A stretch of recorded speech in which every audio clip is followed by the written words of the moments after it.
অবশেষে দেশের ব্যান্ড সঙ্গীতের জীবন্ত কিংবদন্তি নগরবাউল জেমসের কাছে ক্ষমা চাইলেন গায়ক মাইনুল হাসান নোবেল।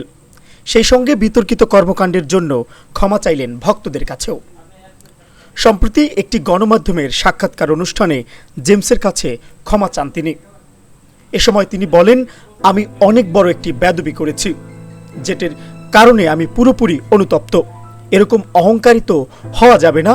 যার গান শুনে আমি গান শিখলাম, নিজেকে তার সঙ্গেই তুলনা করে ফেললাম, নিজেকে তার জায়গায় ভাবা শুরু করলাম। এটা খুবই জঘন্য অপরাধ। এজন্য আমি হাত জোড় করে জেমস ভাই, তার ভক্ত শ্রোতা ও আমার ভক্ত শ্রোতাদের কাছে ক্ষমা চাচ্ছি। আশা করি তারা আমাকে মাফ করবেন। আমি জেমস ভাইয়ের কাছে ক্ষমা চাইবো এবং জেমস ভাইয়ের যত ভক্ত শ্রোতারা আছেন, যারা আমাকেও ভালোবাসছেন, তাদের কাছেও ক্ষমা চাইবো।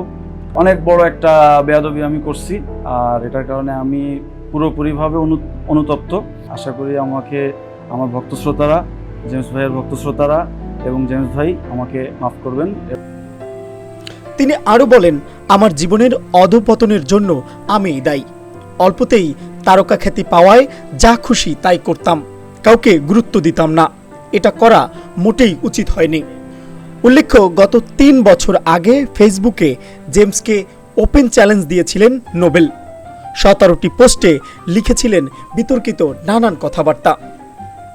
সঙ্গীতশিল্পী মাইনুল হাসান নোবেলের কলকাতার একটি জনপ্রিয় গানের অনুষ্ঠান থেকে উত্থান, এরপর কয়েকটি মৌলিক গানে করেন বাজিমাত, যা ভক্ত শ্রোতাদের কাছে তাকে মাইনুল আহসান নোবেল থেকে বানিয়ে দেয় নোবেলম্যান।